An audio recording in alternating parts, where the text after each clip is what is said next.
Chapter 7. The funeral. The funeral. The funeral. Oh God, I don't feel like laughing now. I don't know how I'm going to get through it. I close my eyes tight and burrow down under the duvet. No. Hey, come on, sleepyhead. Vicky plucks at my covers, pulls my hair, tickles my neck. She's lighter than a cobweb now, and it's hopeless trying to ignore her. Go away. Don't say that. Think how you'd feel if I really did, she says. Aha, that made you wake up, eh? Come on, you want to look good for today, don't you? My big day. Oh, Vicky, I'm dreading it. I'm looking forward to it no end. Hope it's huge with masses of flowers and lots of weeping and everyone saying I'm wonderful. You're the vainest girl I know, honestly. Get off the bed then and let me up. Mum suddenly barges into my bedroom with a breakfast tray. She's staring at me. Jade, who were you speaking to? I wasn't speaking to anyone. I could hear you from the kitchen. Well, I don't know. Maybe I was dreaming, talking in my sleep. Mum puts the breakfast tray in front of me and then sits down on the end of the bed, rather pink in the face. Vicky sits primly beside her, giving her little nudges every now and then. Jade, I heard you. You were talking to... Vicky, Mum says, not looking me in the eyes. I must have been dreaming about her. Fibber, says Vicky. I know this is really dreadful for you, love, but maybe once the funeral is over and Vicky's at peace. Peace? I'm not going to rest in peace. I'm going to haunt everyone, says Vicky, shoving the sheet over her head and acting like a cartoon ghost. She looks so funny I can't help laughing. Mum looks bewildered. Can she see the sheet moving? I bend my head over my breakfast, sniffing, so she'll think I'm sobbing instead. I wish I knew what to say to you, she says. Anyway, get that breakfast down. The muesli too. You need something solid in your tummy to see you through the morning. The funeral's at 11. Mum's coming too, and Dad. He's only had a couple of hours sleep. He looks grey and his hair is sticking up oddly from the way he lay on the pillow. But he insists. I've known little Vicky since she was that big, he says, hand out by his knees. Of course I'm going to her funeral. Dad has always liked Vicky. He seemed specially fond of her since she got older.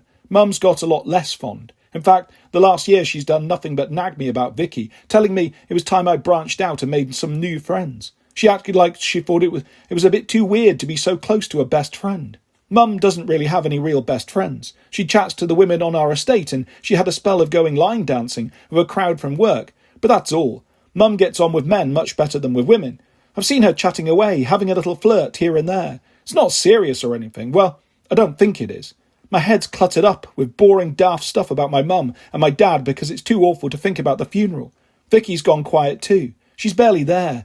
In a corner, just standing still and looking round my bedroom, examining some of the little girly stuff still littering my display shelves. My teddies and my little plastic Belle and Cinderella and Ariel and a handful of Dalmatian puppies and poor Boldy Barbara Ella. There are all my old flower fairy books too.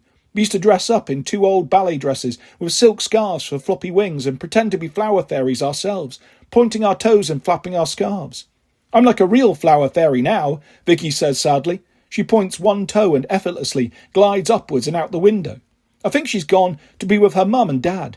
My mum and dad look stiff and awkward. Mum in her navy work suit with her pink silk scarf and a lot of pink lipstick. Dad in his grey pinstripe, which is too tight for him now, so that the jacket flap is pulled too far apart at the back, showing his big bum.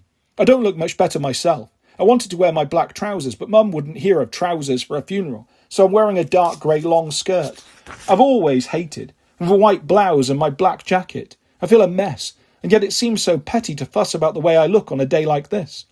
We're going to leave at 10:30 to give us plenty of time, but then Dad is stuck in the bathroom while Mum and I stand fidgeting in the hall. It's the shift work. It always affects his stomach. Then there are cars blocking our parking space, so it takes ages to squeeze out. We end up getting to the crematorium with only a couple of minutes to spare. It's crowded. So many people are milling about that we all three stand confused, wondering what's happening. Then Mrs. Cambridge comes up, wearing a big brimmed black hat and a grey suit, looking so elegant I don't even realise who she is for a second. There you are, Jade. We've been looking for you everywhere. You missed the rehearsal yesterday. Help! Mum's frowning, looking at me, but Mrs. Cambridge has me by the arm and is pushing me through the crowds to the chapel door. You're to sit right at the front with all Vicky's class. We wanted your form to be involved in the service. We thought you might like to read one of Vicky's essays. We've got it all marked. You go and sit at the front then. Mr. and Mrs. Marshall, there's 2 chairs at the back. I must just go and have a quick word with Mr. Failsworth. She dashes off on her black patent high heels. Is she a teacher? Says Dad. How come you missed the rehearsal? Mum hisses. I didn't feel well. I was in the sick room, I whisper. Ah, poor love. You should have said, says Mum. You always keep everything to yourself, Jade. I'm certainly keeping it to myself that I went on a jaunt up to London with the ghost of my best friend. I can't see Vicky now. I can see Vicky. Oh God, there's her coffin, covered in white lilies. Their sweet, sickly smell is as overwhelming as chloroform. I stagger forwards to the front row and sit down beside Vicky too. My Vicky is just a few feet away, lying there in the coffin. I wonder what they've dressed her in. A long white nightie to match the lilies. Maybe more flowers in her hair, and lilies in her clasped hands. I wonder if Mrs. Waters dressed her like a big stiff doll. Are you all right, Jade? Vicky too whispers anxiously. I feel a bit sick. I slump down in my chair, feeling the sweat on my forehead. Swap with me, Vicky too, Fat Boy Sam whispers. He's rustling in his jacket pocket. When he's beside me, practically squashing me because we're all squeezed in so tight, he manages to pull out a small plastic bag of sandwiches. You can't eat in here. I'm not going to, idiot. It's for you, in case you're sick. What about your sandwiches? He puts his hand in the bag, but then shakes his head at the impossibility of taking them out in the chapel. Be sick on them. Doesn't matter, he says nobly. Mrs. Cambridge is peering our way. She edges over, walking delicately in her heels so that their tapping isn't too insistent. I think she's going to tell us off, but she gives my shoulder a sympathetic squeeze. You'll be fine, Jade. Don't you worry, she says. Now, this reading, shall we get Vicky to do it instead of you?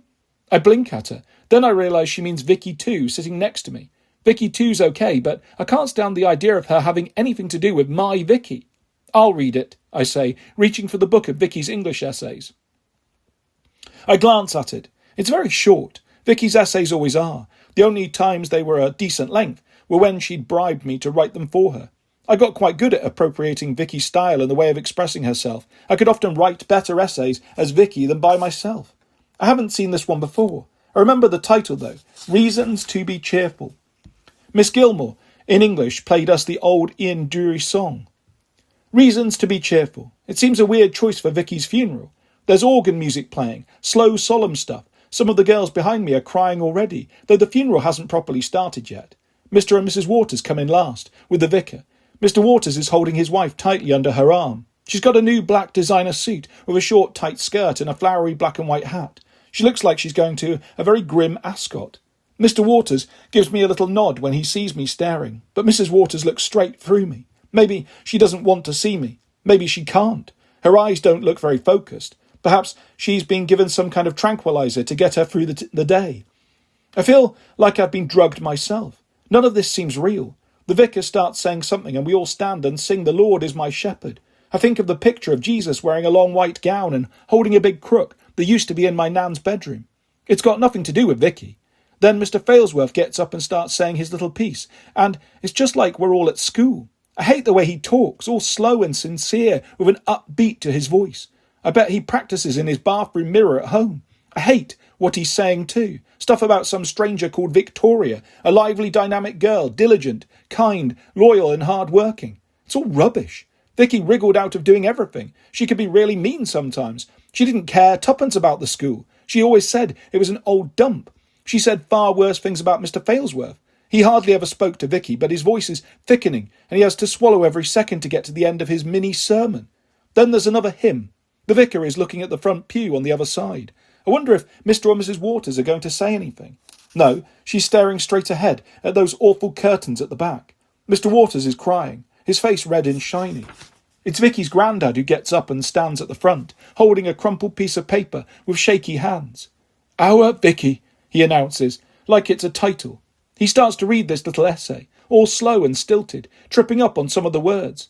He's a nice old man, and I know Vicky loved her old grandpops, but this is still torture. He's going on about our little Vicky as a toddler and all her baby talk and funny little ways. I want to put my hands over my ears. I make little tutting movements with my tongue to distract myself. Are you okay? Fat Boy Sam whispers. I hadn't realised I was making a noise. Vicky would have had a right laugh about all this treacly stuff, Fat Boy Sam whispers. I stare at him in surprise. At least he understands the real Vicky. I've never really taken Sam seriously. No one does. He's just the fat guy who clowns around in class. He's not sad. No one teases him about his weight. But he's never counted as one of the boys. I didn't realise he reckoned Vicky so much. I give him a little smile. You're holding out well, Jade, he says. My lunch is still unsullied. So far, I whisper, because Janice Biggs is playing her Handel party piece on the recorder, and when she's finished it will be my turn. I stand up when Janice stops. I feel a bit wobbly. Sam's hand is on my elbow, steadying me. I nod at him and then walk forward and face everyone. The chapel is packed, with people standing at the back. Vicky's full house. She'll be grinning triumphantly, waving her lilies. Reasons to be cheerful, I read. It's also typically Vicky that I do it in her voice. It's almost as if I am her. Life is fun. One great big roller coaster swoop, right? It's fun to have a laugh with your best friend. It's fun to go out with a boy. It's fun to dance at a party. It's fun to stay up all night at a sleepover. It's fun to turn your music up really, really loud and sing along. It's fun to wind people up. It's fun to go shopping for new clothes with your mum. It's fun to perch on the arm of your dad's chair and twist him round your little finger. It's fun to look at yourself in the mirror and poke your tongue out. More reasons to be cheerful. Life is beautiful. Not just all the nature stuff, but blue skies and blossoms and little bunny rabbits. Town things can be beautiful too. I think Lakeland's shopping centre is seriously beautiful. I think all the big houses up on the hill are beautiful. London is beautiful. New York looks even more beautiful, and I can't wait to go there. Travel is definitely beautiful. Holidays too. One last reason to be cheerful. Life is short. You don't know how long you've got, so make the most of it. Don't waste time moaning. Enjoy yourself. There's such a hush. It's as if they're holding their breath. Everyone's looking at me as if Vicky is hiding behind me, saying the words herself. Chapter 8. I don't go back to school after the funeral. Mr. and Mrs. Waters invite Mum and Dad and me back to their place. I've never been in Vicky's home without her. It's all as if all its furniture is missing.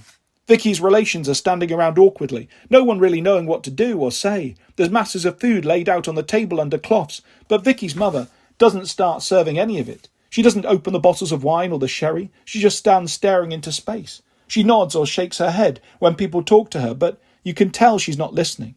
Vicky's dad is crying again. Her gran has to take him out of the room for a bit. The conversation dies. People eye the food. It's not lunchtime yet, but at least eating would have give everyone something to do. I stand stiffly between my mum and Dad. No one talks to us.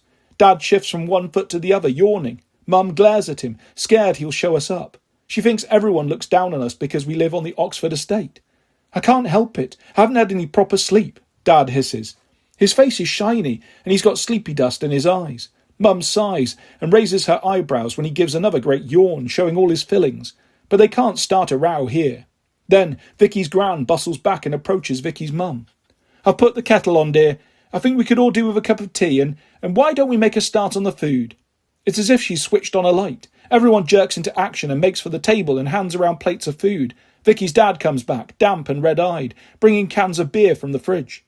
There's wine, says Vicky's mum. Yes, but this is for the lads. So you want to have a drink up at Vicky's funeral, says Vicky's mum, her voice so loud it silences everyone else. It looks like they're the ones about to have the row. Vicky's mum looks around and sees everyone staring. Her mouth works as if she might be swearing, but then her eyes fill with tears and she walks out into the kitchen. Oh dear, says Vicky's gran. She looks around helplessly. Vicky's dad shakes his head. They decide not to go after her. It's awkward, because the tea hasn't yet been made. They have to go without for the moment. Sandwiches and sausage rolls are very dry without anything to wash them down. Vicky's gran walks towards the kitchen, but then thinks better of it. She looks at me. You pop in and make the tea, Jade. There's a good girl. I can't. Vicky's mum. I'm the last person in the world she'll want to see, but my own mum is giving me a prod. Go on, Jade. Make yourself useful. But Mum. Mum leans towards me. Don't let me down in front of everyone, she whispers. So I have to. I edge into the kitchen. I'm scared Vicky's mum will be slitting her wrists with the carving knife, or maybe aiming it straight at me. But she's standing at the food cupboard, dipping her finger in the brown sugar packet and licking it compulsively. I watch her dip and lick, dip and lick. Then she senses I'm there and whips around, nearly sending the sugar flying. I'm not. She struggles to explain. I know. That's what Vicky does. I've told her off enough times. It's not hygienic, licking her finger like that and then sticking it straight in the sugar. But she never listens to me, the naughty girl. She does that with the honey too. Terrible, sweet tooth, my Vicky. Yet she hasn't got a filling in her head. She's lucky that way. I know. I've got heaps of fillings. Teeth. Do they stay, she says? Or do you think they... She waves her hand, unable to say the word burn. We both wince at the thought of what happens behind those curtains in the crematorium. I didn't know what to do about her hair. I love our Vicky's hair. She sits on the sofa in front of me when she watches television, leaning against my knees, and I brush her hair. She likes it. She gives little wriggles, like a cat. That's it. So I couldn't stand the thought of all her lovely hair going. I took the scissors to the undertaker. I was going to cut off a big lock, but I couldn't do it. I couldn't leave my darling looking lopsided.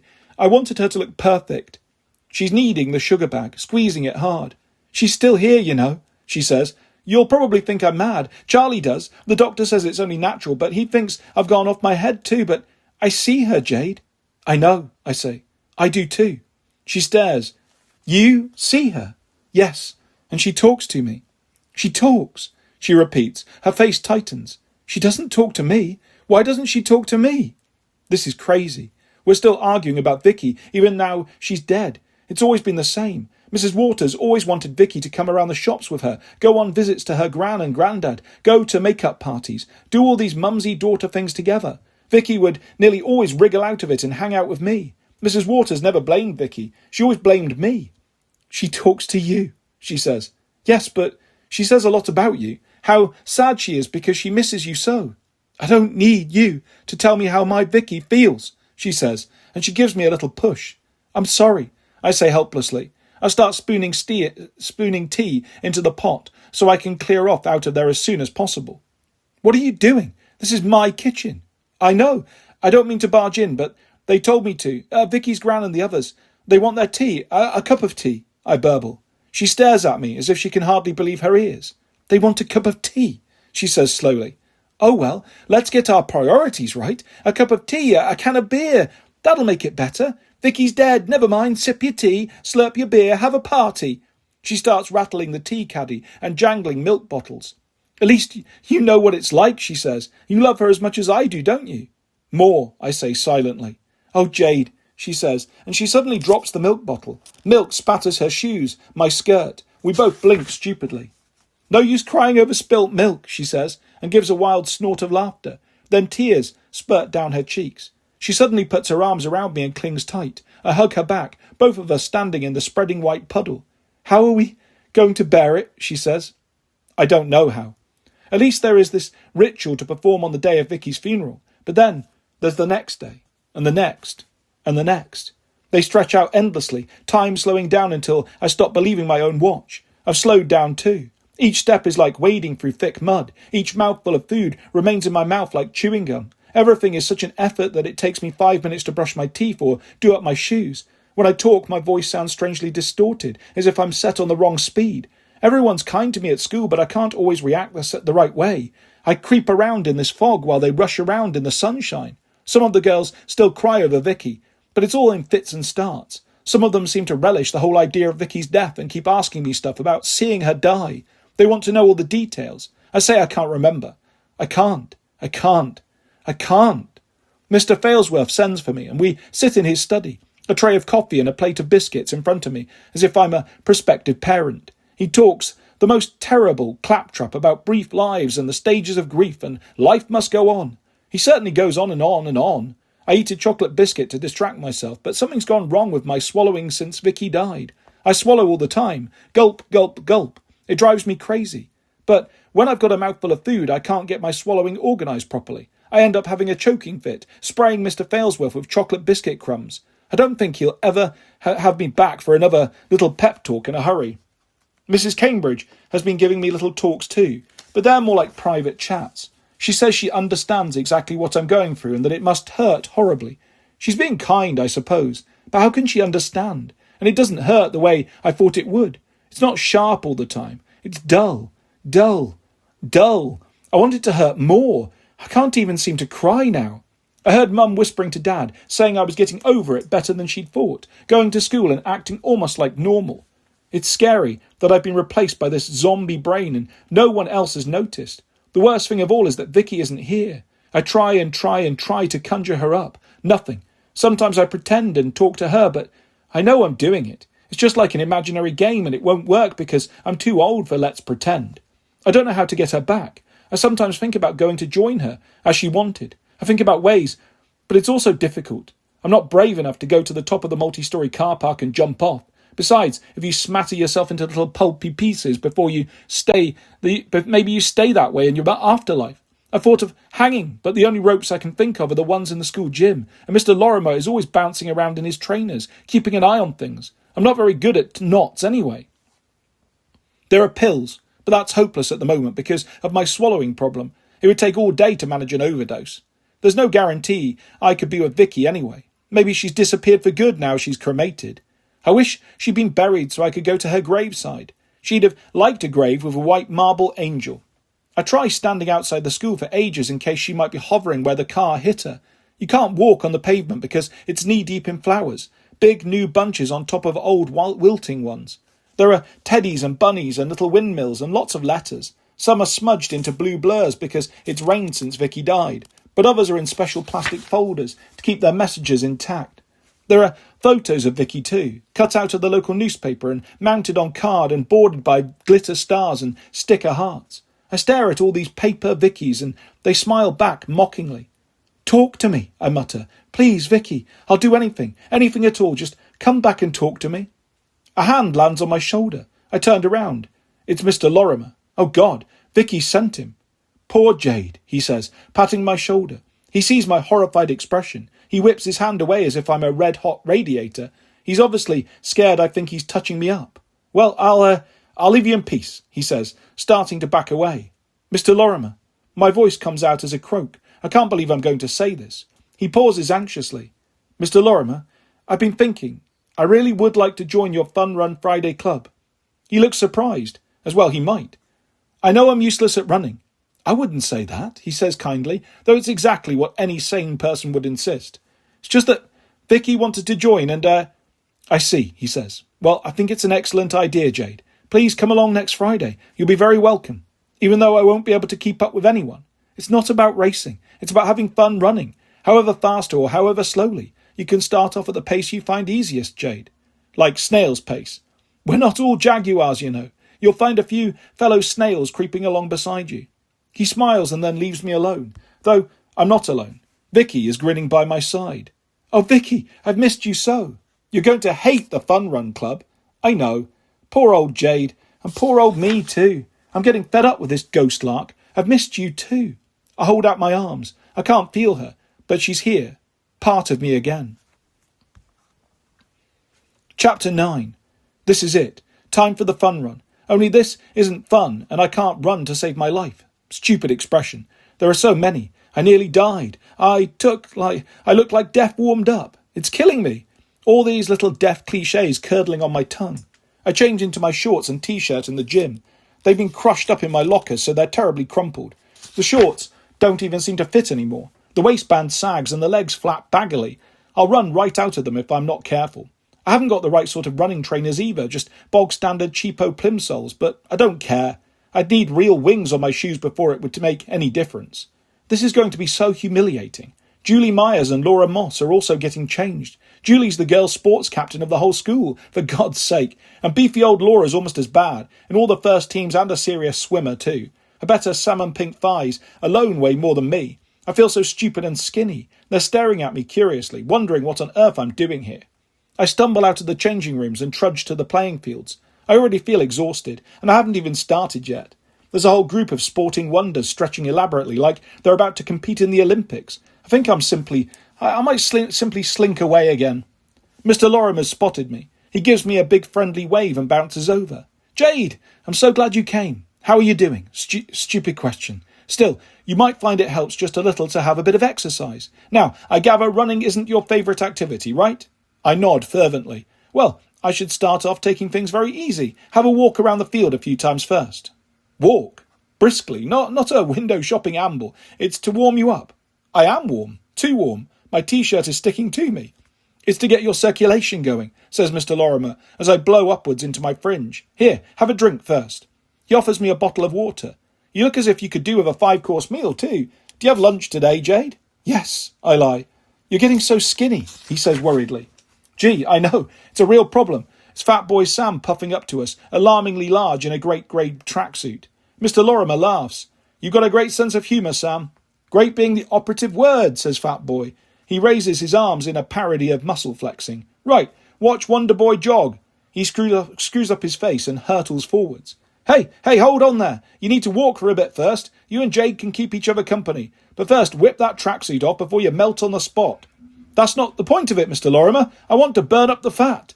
You won't just burn, you'll boil. Off with it. Oh, sir, do I have to? I don't want to strip off in front of Jade. It'll embarrass me. I think he's fooling about, but he does go even redder as he takes the tracksuit off. He's like an elephant stepping out of his skin. Why on earth are you here? You hate running. Same as me, I say. Yeah, well, I'm going to get fit, aren't I, says Sam. We realise we are hopelessly unfit. Just walking briskly around and round the field makes us both breathless.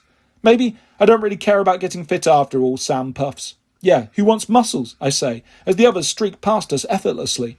Our walk slows to a crawl by the third lap of the field.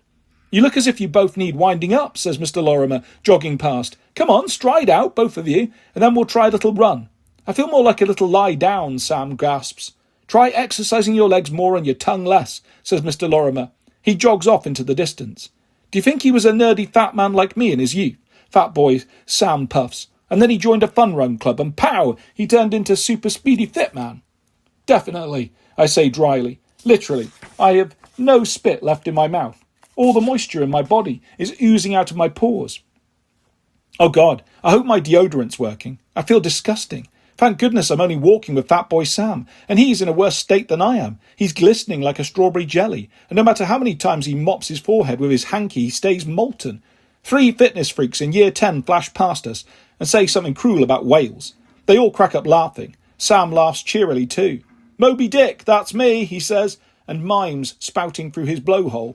The boys laugh again and speed off. You're always clowning, Fat Boy. Better to have them laughing with me, not at me. I look at him. Not the big red belly, but the boy inside. I get it, I say softly. Sorry, Sam. He grins at me. I'm afraid I'm going to wipe that smile off your face, says Mr. Lorimer, already lapping us. You're both well and truly warmed up now. Try half a lap of running. Can't we have a bit of a rest first, Sam suggests. Then you'll have to warm up again, says Mr. Lorimer. Come on, both of you. Run a little. Nice, easy pace. Sam screws up his face as he starts. I clench my fists and try to force it. No, you guys, relax. Don't grit your teeth. Loosen up. Float. Oh, sure, I'm built for floating, Sam gasps, keeling this way and that. Try to run straight, Sam. Straight bodies too. Don't scrunch up so you're even smaller. Jade, run tall. He jogs effortlessly beside us, practically marking time, while we lumber and gasp. I can't breathe, Sam moans. Yes, you can. As long as you can talk, you're doing fine. I can't even manage that. I gurgle and groan until Mr. Lorimer takes pity on us and lets us walk for a bit. This is meant to be good for us, I pant. I am definitely having a heart attack, says Sam. Well, don't count on me to give you the kiss of life. I know an easier way of losing weight, cutting off both my legs, and it would hurt less, says Sam, rubbing his legs. I'm sure I've got shin splints. I haven't got a clue what that is, but I've got stress fractures, I say. We soldier on, fantasizing injuries. It's still pure torture, but it's good to have someone to groan along with. Vicky always streaks ahead and shows off. Jade, what is it? Have you got a stitch? I shake my head, unable to explain. Is it Vicky? Sam asks delicately. I stare at him in surprise. I didn't expect him to understand. It's weird. I'm starting to like Fat Boy Sam. Maybe it's because we're both so hung up on Vicky. I don't know where she is. I thought she'd fly along with me. She's the only reason I'm making a fool of myself fun running. Maybe she'll be waiting for me by her flowers. I shower quickly and rush off. There are more fresh flowers, tight pink rosebuds and lots of lilies, large and white and waxy with their overwhelming funeral smell. The local florist must be having a field day, Vicky says, landing at my feet right in front of me, so I have to stop dead. She laughs. Stop dead by the dead, or undead, I suppose. Is that what they call spooks? It's like being an ethnic minority. There's so many nasty names. You're not a spook. You're Vicky. Little Vicky Angel, she says, putting her hands together in mock prayer. She turns her head, peering round at her back. I can't make wings. I keep trying to invent them. Lovely, rustling, feathery ones, but I can't manage so much as a bit of a budgie fluff. Oh well, I can do the rest. Watch. Her black top and jeans bleach to the snowiest white, while her hair lifts to a former perfect golden red halo. She looks at the flowers beneath her pearly boots and waves her arm in the air. Rosebuds circle her neck and slide down and down on her wrist and stud every finger. White lilies cloak her fragrantly, swaying around her as she moves, regally, just like a real angel. Then she suddenly straddles, tosses her head, points one boot and leers. Hey, now I'm Elvis, right? All that white cloak stuff was way over the top. Wonderfully tacky, definitely late Elvis. She starts a spot-on Elvis Presley imitation, wiggling her lips in her white angel flares and turning the pearl boots into electric blue suede shoes.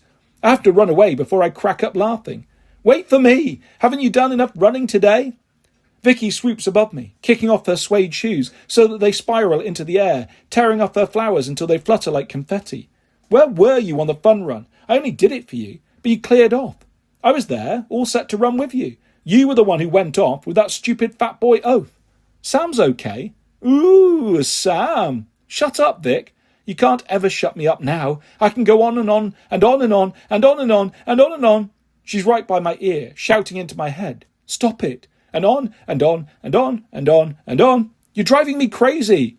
That's what ghosts are supposed to do. On, and on, and on, and on, and on, and on. Jade? A car pulls up beside me, startling me still. I've been shaking my head violently to get away from Vicky's voice. Now, the street shakes instead. Everything blurs. Jade? Are you all right? It's Miss Gilmore, English and drama. Oh, God, I hope I wasn't talking out loud to Vicky. She's standing right beside Miss Gilmore, eyes gleaming, eager to see what happens next. I'm okay, thanks, I mumble. Would you like a lift home? That sounds like a wonderful idea. I'm tired out after all the running. I long to get into Miss Gilmore's car and drive off, but Vicky is glaring at me, shaking her head. It's kind of you, but I'm fine walking. How are you doing, Jade? I shrug. I thought you read Vicky's Reasons to be Cheerful beautifully. It was almost as if you were Vicky. You know, I've started up this drama club. Your name was down for it, but then it was crossed out. I changed my mind. Can't you change it back? I think you'd be brilliant. The word shines in the air, but Vicky is still glaring. I'm not sure, Miss Gilmore. She thinks I'm shy. Why not come next week, Jade? Just give it a try. Some of the girls in your class come, Madeline and Sarah. Vicky sighs impatiently. She pushes her way right through Miss Gilmore, emerging weirdly out of her navy sweatshirt and trousers, still in her startlingly fluorescent white. She takes hold of my head with her ghostly hands and tries to shake it to say no. Jade, have you hurt your neck? It's just a bit stiff. And I'm a big stiff, and you're not going to get involved with all that dreary drama stuff. That wasn't part of the deal at all. It was because of the drama stuff that... I can't let her say it. I'm sorry, I hiss at Miss Gilmore, and then I rush off. Vicky runs beside me, doing aerial ladder steps of triumph. I run till I turn the corner and then collapse against the wall. What's the matter? Vicky asks. I feel awful. You feel awful. What about me? I know. I'm sorry. You haven't been acting very sorry. All that huffing and puffing was stupid fat boy Sam. I'll stay away from Sam. Fat boy Sam? Absolutely grotesquely ginormous, fatter than fat boy Sam. Right, that's better, says Vicky, grinning. Shall I come back to your house? I'll race you. She spirals up in the air and leaves me way behind. Chapter 10. So now I know how it has to be. It's not really so very different from the way it was when Vicky was alive. She wanted all my attention then. She got it now. It takes a little while for people to cotton on, especially fat boy Sam. He hangs around waiting for me after lessons. He tries to sit next to me at lunch. He's there waiting when I walk home from school. Get rid of that creep, Vicky commands. I'm sorry, Sam, I say. Vicky's frowning, furious. I take a deep breath. Sorry, fat boy. I want to walk home by myself. He stares at me. I feel bad when I see his face. I can't look him in the eye. I stare past him at Vicky's flowers. They're running rampant now, crowding the gutters and clogging the drains so that there's little flood whenever it rains.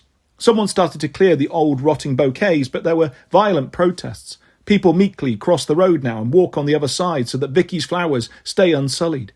She's the only one who walks there now, tiptoeing through her tulips, dancing on daisies, romping all over her roses. Sometimes she pauses, reading some of the letters, looking at the photos, bending to touch a teddy. I've seen her cry, mourning herself. Other days she swaggers around counting the tributes, crowing that she must be the most mourned girl in the town, the whole country. There's been a 1-minute spot on local television. Dad videoed it for me.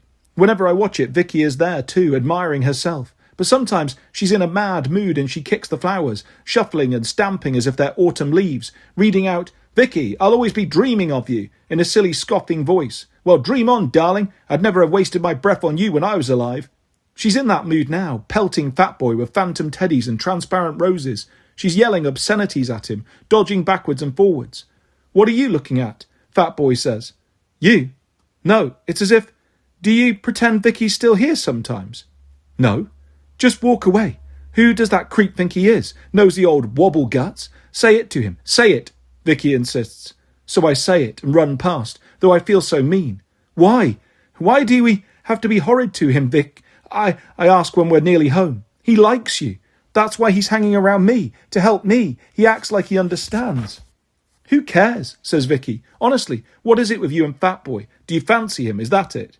Don't be stupid. I'm not the one acting all cow-eyed and crazy whenever that pig comes grunting near me. Don't talk about him like that. Why are you so angry? Why? I'm meant to be thrilled that I'm dead, yeah? Okay, keep your hair on. I look at her, expecting her to send her entire head of hair spinning into space, but she droops suddenly, leaning against me. Sorry, Jade. I don't mean to go on like that. It just gets to me sometimes, especially when you're chatting to people I'm stuck with no one to talk to. You can always talk to me. It's okay, Vicky. I put my arm around her as best I can. I don't want to talk to anyone else, just you. Fatboy Sam seems to have got the message. He doesn't follow me around school or wait for me afterwards. When he sees me coming, he walks smartly in the opposite direction. Well, as smartly as shambling Sam can manage. But there's still the Fun Run Friday Club. He's there, and I'm there, and Mr. Lorimer expects us to jog along together. Sam pretends he's having trouble with his trainers and hangs back while I walk on, and then he walks about 20 paces behind me, though Mr. Lorimer keeps gesturing towards him to catch me up. I start running, and Sam runs way behind, though he has to jog on the spot when I stop with a stitch. Hey, Jade, what's with you and Sam? Mr. Lorimer asks. Nothing, I say, clutching my side. Bend over. The stitch will go in a minute. What do you mean, nothing? You can't kid me. Have you two had a tiff? No. Look, he's nothing to do with me, Mr. Lorimer. He's just Fatboy Sam. Vicky cheers. Mr. Lorimer frowns. Come on, Jade, give the boy a break. I didn't think you'd be the one to call names. I feel awful. I care what Mr. Lorimer thinks of me. I care what Sam thinks of me too. It's just that I care about Vicky more. I start running again, though the stitch is still there. Mr. Lorimer runs along beside me. I slow down. He slows too. There's no way I can run faster than him. I can't shake him off. Why do you think Sam joined the club in the first place? I don't know, I puff. Because he wanted to lose weight, get fit. Because he wanted to keep you company. He saw your name on the fun run list. He knew it would be hard on you without Vicky. My heart bleeds. Vicky interrupts rudely. Please, don't you dare soften, Jade. You are not getting stuck with Fatboy Sam. I'm not stuck. He lags behind like a long-distance shadow. Mr. Lorimer gives up and dashes off. I run. I walk. I run. I walk. Vicky flies and cartwheels. She's having fun. I want to have fun with her. She's the reason why I'm doing this stupid running. But it's not like last week. It's boring. How can you possibly be bored when you're with me? Vicky says indignantly. She won't leave me alone now. She's there all the time. She squashes up beside me in lessons and won't let me listen. When I try to write, she seizes the pen. Give it a rest, you sad little swat. It's okay. They're not expecting you to do any proper work. You're still grieving, right? It's Vicky herself who's giving me grief. Every time a teacher stops and tries to have a quiet word, she behaves outrageously. Sometimes I have to bend my head and hide behind my hair to stop laughing. Sometimes I feel like crying. Madeline is being ever so kind to me, especially now poor Sam is keeping his distance. She spotted I'm not doing any work, so she keeps offering to let me copy hers. Then at break time, she snaps her Kit Kats in half and shares with me. No, Maddie, please. You have it all, I say. But she won't listen. I shouldn't be eating chocolate at all, she says, punching her own plump tummy. I'd give anything to be really thin like you, Jade. She's mad. I hate my knobbly wrists, my sharp elbows, my bony knees. It's so embarrassing having a flat chest and no hips at all. Yeah, you look a sight, Vicky jeers. But you're marginally better than that pink blancmange. Why do you want to hang out with all these pudding people? Get rid of her. I don't know how. I say out loud without thinking. Madeline blinks at me. Well, I suppose I could diet, couldn't I? I really need to. My sister brought me these incredible trousers on Saturday, and yet they're really just a bit too tight. They're okay if I sort of suck in my breath. Hey, do you want to come round tonight and give me your honest opinion, Jade? Just tell her bum's so big she shouldn't wear any trousers, Vicky shouts. I'm sorry, Maddie, I can't. How about tomorrow after school? No, I have to go straight home. Well, what about Saturday? Jenny and Vicky too and I were thinking of going swimming. Do you want to come? I think of a turquoise pool and swimming up and down. It seems such a soothing idea that I nod before I can stop myself, but Vicky won't have it. You're not going swimming with that lot. What's the matter with you? I know what the matter is. So you'll come, Madeline says, smiling. No, I can't. I'm sorry. I've got to go. Please don't keep asking me to do stuff. Maddie, I can't. I'm only trying to be friendly. I know, but I can't be friends with you, I say, and I brush her away. I feel so bad. It's terrible the next day at break. Madeline turns her back on me and eats her chocolate all herself. I try to think of some way I can explain, but she goes off to join Jenny and Vicky too for a hairdressing session before I get a chance. Fat boy Sam is lurking nearby too, but when I look in his direction, he sticks his nose in his latest Terry Pratchett and diverts himself in Discworld. You're not disappointed, Vicky says, giving me a thump, though her hand glances off me like a shadow. Get a grip, Jade. I feel Vicky has me gripped, even though her hands have no strength. I trail indoors and hide in the loos. I want to hide from Vicky too, but she follows me in. Vicky, wait outside. I try to push her. You can't push me around, says Vicky. I try slamming the door on her, but she walks straight through it and ends up practically sitting on my lap. Can't you leave me alone just for a minute? Watch it now. I'll clear off altogether. Why do you always have to be so difficult? I can't remember if Vicky was always as bad. She always got her own way, but she wasn't so relentless. We had fun together. We always had such a laugh. Oh yes, being dead is one big belly laugh, says Vicky. Stop reading my thoughts. Stop reading mine. I wish you weren't so fierce. You're so angry with everyone now, even me. But it's not fair. You're alive and I'm dead. Why does it have to be this way round? She dives right through me and back again, making me shiver. There's a scary moment when she seems to blot out my brain, taking over my mind altogether. Stop it. I hate it when you do that. It's okay for you. You're safely anchored in your skinny little body. I hate having to drift. What about when you kept away? You know, after your funeral. Where did you drift to? I hung around my mum and dad for a bit. And then, Vicky looks oddly embarrassed. If you must know, I tried. She gestures in the air. Going up? You sound like you're in a lift. Yes, I went up. What was it like? I didn't really get anywhere. I just wafted about in this sort of nothingness. I started to feel I wasn't me anymore. Isn't that what's supposed to happen? Search me. I don't know anything about all this stuff. I never even went to church or anything. Maybe if you want to get to heaven, you have to know about it. Will you find out for me, Jade? How? I mean, you don't get the Lonely Planet Guide to Heaven, do you? I don't even know if there is a heaven. People believe all different stuff. How about angels? Let's look them up on the internet.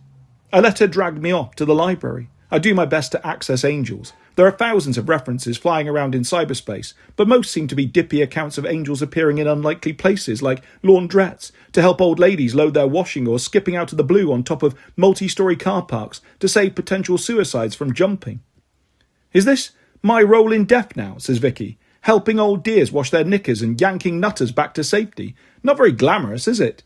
I try to find more upmarket angels. I have to go way back in history. I find some weird stuff about someone called Enoch, who was an eyewitness to 300 angels in the midst of the heavens. So, what were they doing? Vicky asks, squinting over my shoulder. Singing. And? Just singing with sweet and incessant voice. Oh dear, how boring, Vicky sighs. Oh well, I'd better practice. She throws back her head and starts bellowing her version of the Alleluia chorus. Alleluia, Alleluia, Alleluia. What very silly, boring lyrics. Alleluia. Shh, do shut up, Vicky. People are staring. Then I realise they can't hear her. They can only hear me. 2 Year 7s sniggering in the biology section nudge each other and screw their fingers into their foreheads. A couple of Year 11s look concerned. Mrs. Cambridge is staring too, peering over the library counter to see what's going on. You nut, says Vicky. You're bright red in the face. Did you know that? I try to ignore her, staring at the computer screen. A host of angels smile at me serenely, gold halos at an angle like straw boaters, white wings sensibly folded so they don't get entangled, feet hidden by their golden-crusted hems. Angels, Jade? Oh God, Mrs. Cambridge is standing behind me. I'm doing this project, I mumble. Mrs. Cambridge pauses. Jade, are you having any counselling? Sorry? Bereavement counselling. I shake my head. I don't even know what it is. I think it would be a good idea. Maybe we should have suggested it earlier. Would you like me to have a word with your mum and dad? I nibble at my lip. I know what mum and dad think of counselling. They'll think I'm in trouble at school. No, of course you're not in any trouble. We just want to help. Mrs. Cambridge bends down so her head is on a level with mine. Can I help, Jade? I know it must be so hard for you, having to do all the everyday ordinary things without Vicky. I can hardly tell her I still do everything with Vicky. She obviously thinks I'm barking mad as it is. She keeps glancing worriedly at the little row of angels on the computer. Do you think Vicky's gone to heaven? She asks, going red herself. No, Mrs. Cambridge.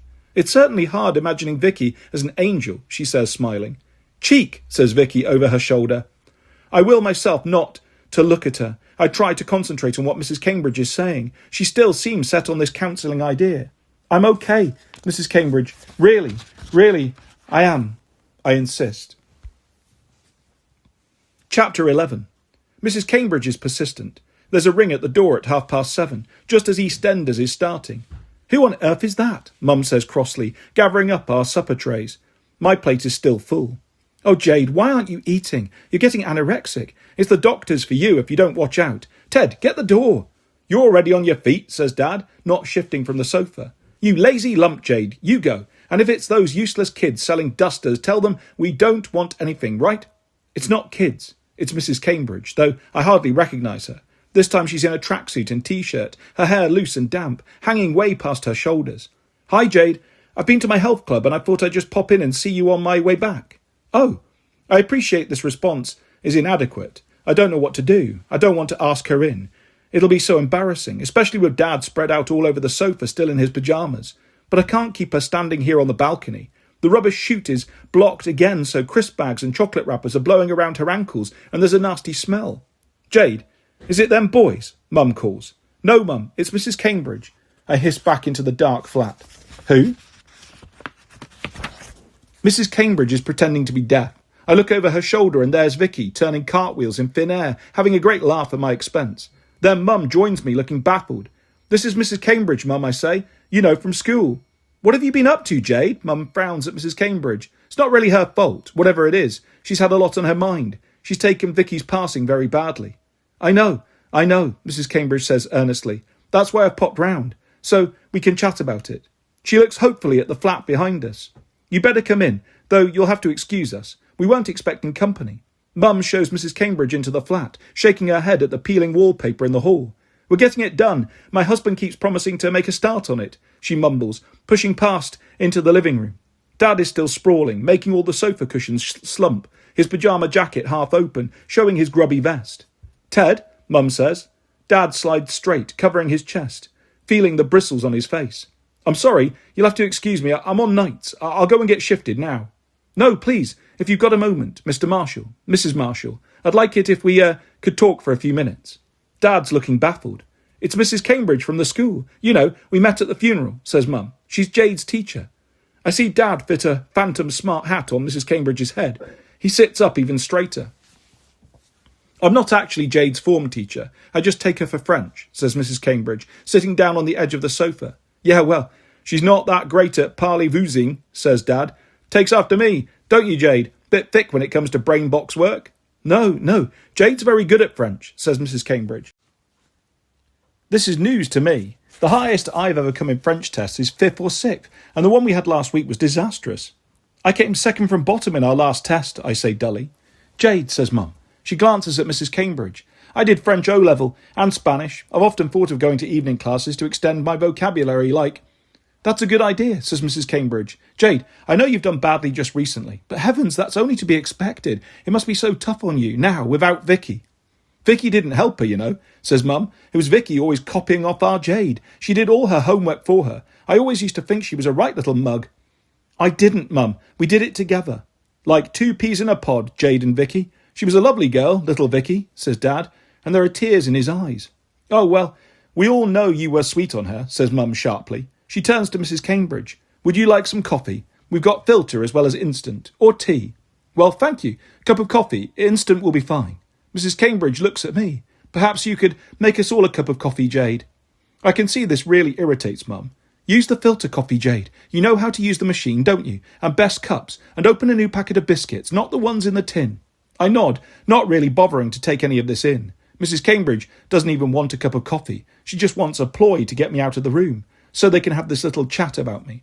I stand in the kitchen, trying not to rattle the cups around too much. There's a rumble of voices, but they've shut the living room door, so I can't hear properly. I don't really care anyway. I stick my finger in the sugar bowl and lick. I remember Vicky's mum at the funeral. I haven't seen her since. Someone said they'd gone away for a bit. A holiday abroad. Italy. Give us a lick. Vicky stands beside me, trying to take a turn. Yeah, great, isn't it? I was always dying to go to Italy, but they said they didn't fancy it. Too hot, and they don't like pasta. So where do they go the minute I snuff it? Would you believe Italy? It's not fair. I don't think they'll be enjoying themselves. I should hope not, says Vicky indignantly. You want them to be miserable? Of course. For always. Definitely. I swallow. What about me? Double definitely. But that's not fair. It's not fair I've been killed, is it? I know, but you can't be happy without me. It's an order. I have to obey. Hey, Vicky peers into my face. What's with the little mouth trembles, eh? It's not my fault. You can't get along without me, you know that. Right from when we were little. It's been Vicky and Jade, right? So now it's still going to be Vicky and Jade. Vicky Ghost and Nutter Jade. Mrs. Cambridge is seeing your mum and dad because they're all convinced at school that you've gone completely nuts. She's right. When I clatter back into the living room, the conversation stops. Mrs. Cambridge looks worried. Mum looks furious, though she's applied her tight social smile as carefully as lipstick. Dad's still looking baffled. Now, Jade, Mrs. Cambridge here says you're in trouble at school, he says, helping himself to the first cup of coffee without thinking. No, I didn't, Mr. Marshall, Mrs. Cambridge protests. Ted, let Mrs. Cambridge get served first. Whoops, sorry. Dad passes Mrs. Cambridge his cup, though he's already taken a slurp from it. No, it's fine. I'll have this one, says Mrs. Cambridge. Now, I didn't say Jade was in trouble at all, just that she's acting troubled, which is only natural. Of course it is. It would be crazy to expect otherwise. She gabbles, trying to nod me reassuringly. She says you won't talk to anyone. You just mope about by yourself, says Mum. I knew it didn't do you any good hanging around with Vicky all the time. Didn't I always say you needed to make other friends? I don't want other friends. Yes, well, you won't make any, not if you act like that, says Mum. There are lots of people who want to be Jade's friend, says Mrs. Cambridge. Oh, the sad losers like Vicky, Sam, and her fat boy Sam, and Marshmallow Madeline, Vicky shouts from the kitchen. I start at the sound of her voice. Mrs. Cambridge and Mum and Dad stare at me. What's up with you? Mum says. Why have you gone all twitchy? Acting like... She sighs, unable to finish. She looks at Mrs. Cambridge. So, she's like this at school too? Mrs. Cambridge struggles. Well, sometimes, Jade, you do seem very distracted. You can say that again. How can I help it with Vicky fooling about all the time? She's at it again now, striding into the living room, circling Mum, snuggling up to Dad, then perching right on Mrs. Cambridge's lap, playing with her hair, trying to plait it. I feel the giggles tight in my throat. I let out one little snort. I'm sorry, Jade. The last thing I want to do is upset you further, says Mrs. Cambridge. But Mum is looking at me suspiciously. Vicky mimics her expression. I snort again. Cut that out, Jade, Mum says sharply. Yes, pull yourself together, kiddo, says Dad. You're acting daft. You don't want Mrs. Cambridge to think you've lost your marbles, do you? Of course I don't think that, Mr. Marshall, but I do think, I and my colleagues, that it might help Jade through this very difficult time if she has some proper counselling. She doesn't need some of that trick cyclist stuff, Dad says firmly. Not a psychiatrist, a trained bereavement counsellor. I don't see the point in all that counselling stuff, says Mum. It's not going to change anything, is it? And it's not going to help Jade if she just wallows in it and feels sorry for herself. But counselling can be very effective. You can have someone come to your home if that would be easier. Who's going to pay for that, says Mum. I'll bet it's not free. Well, Mrs. Cambridge wavers, obviously not sure. She turns to me. What do you think, Jade? Would you find it helpful? No, say no, idiot, says Vicky. She takes my head and tries to make me shake it, though her ghost hands don't have any strength. No, I say obediently. You don't think it would help to talk about it, to say whatever you want, to explain what it's really like for you? You seem so haunted, Jade, says Mrs. Cambridge, taking hold of my hand. I burst into tears. There, now look, even the thought is upsetting her, says Mum. I cling to Mrs. Cambridge's hand, wishing she could rescue me. Jade, go and get a tissue, says Mum. I let go and do as I'm told. We really appreciate your concern, Mrs. Cambridge, but Jade doesn't need any counselling or therapy. She's always been a bit dreamy, but she's okay if she doesn't give in to it, and she doesn't want to be counselled. She said so herself. It doesn't get you anywhere, all this chewing stuff over, says Dad. Mrs. Cambridge sees she's certainly not getting anywhere. She's chewed and chewed, but Mum and Dad are like grey gum, and she can't wear them down. She gives up. Well, come and talk to me at school if you need to, Jade, she says. Mum sees her to the door and thanks her effusively, but once she's shut the door on her, she lets rip. Who the hell does she think she is, barging in here and making out I don't know how to look after my own daughter? Mum and Dad are for once united, acting like our Jade's gone off her nut, and she soon shut up when we asked her who's paying. They cost a fortune, that lot. Does she think we're made of money? Talking of earning a living, I'd better get ready for work. But he pauses, awkwardly ruffling my hair, the way he used to when I was little. So you are okay, aren't you, Jade? I mean, I know you're upset about Vicky, we all are, but you are coping, aren't you, pet? Yes, Dad, I'm coping. That's the ticket, he says, shuffling off. When he comes back in his work jeans, he gets his wallet out his back pocket. Here. He gives me a £20 note, then another. Buy yourself something pretty to cheer yourself up. Thanks, Dad. I thought you were pleading poverty, says Mum. How come you said you didn't have any spare cash when I went on about the newspaper bill? Look, quit nagging. Our Jade's happiness is more important than blooming newspaper bills, says Dad. He gets out of the flat quickly to stop the row escalating. He doesn't even notice if you're here half the time, Mum says bitterly. I offer her one of the notes. No, you keep the money, love. I don't begrudge it you. Don't get that idea. It's just your dad. She pauses, her face tense. Then she gives her head a little shake and smiles at me. No, you need a little treat, Jade. Tell you what, shall we have a day out on Saturday, just you and me? I don't know what to say. It's so weird. I've always longed for a mum who wanted to take me for fun days out, a dad who kept giving me money to buy myself treats, like Vicky's mum and dad. Mine couldn't ever be bothered. Until now. Let's go up to London, says Mum. We'll wander around all the clothes shops and have a coffee and a wicked cake. A really girly day out. Yes? You'd like that, wouldn't you? You haven't been up to London for ages. I can't tell her I've had a sneaky trip around the London shops very recently. I'm not sure I want to repeat things with Mum, but it seems to be okay. Vicky flies off in a sulk and I sit in the train with Mum, both of us poring over a glossy magazine. We have a laugh at some of the prices of the clothes and look at all the new nail colours and sniff the perfume samples. Mum tuts at the models because they're so skinny. You're going that way yourself, Jade. Just look at you, she says, taking hold of my wrist, like a little matchstick. It looks as if it could snap. We've got to get some flesh on you. She takes us for coffee and 2 cakes each, and then she buys a box of Belgian chocolates. We tuck in until it looks like we're wearing new shiny brown lipstick. I spend my £40 from Dad on 2 tops, one flowery and girly with little puff sleeves, one dead sexy and cropped and clingy in black. I expect Mum to make a fuss about the black one, but she just grins at me.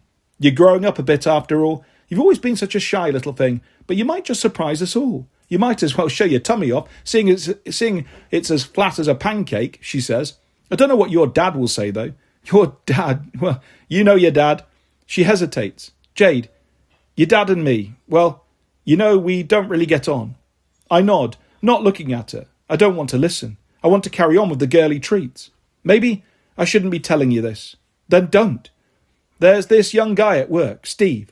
She doesn't need to say any more. It's obvious from the way she says his name, as if he's another chocolate and she's savouring him. He's so...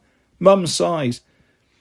Still, might not come to a thing. I'm a wee bit older than him, and he's a bit of a Jack the Lad. Still, what I'm saying is, if it gets really serious, well, I'm serious, Jade. I've never felt this way before, so if there's a chance of him and me, you'll leave Dad. You won't blame me, will you? Your dad and me, well, it's never really worked. I was mad about someone else, and they dumped me, so I got off with your dad quick. He was the one who went on about getting married when we found out you were on the way. It was okay at first, I suppose, though he never really had much to go in him. And then, when he lost that first job, well, look at him now. Yes, but I'm so scared. Everything's suddenly unravelling. You don't really care much about your dad, do you? He's never made any real fuss of you, has he? I shrug, not wanting to admit she's right. You'd love Steve. He's such a laugh. I can't wait for you to meet him. I've told him heaps about you. Mum pauses. I think he maybe thinks you're a bit younger than you really are, but still, not to worry. Like I'm saying, it maybe won't even happen, but if I do decide to leave your dad, then you do know you can come and live with Steve and me. I'd never desert you, Jade. You know that. Live where? That will have to be ironed out, of course. Steve's got his own place, but it's only a studio flat. Still, we'll sort something out. There's no point going into it all now because nothing's definite, see? I see.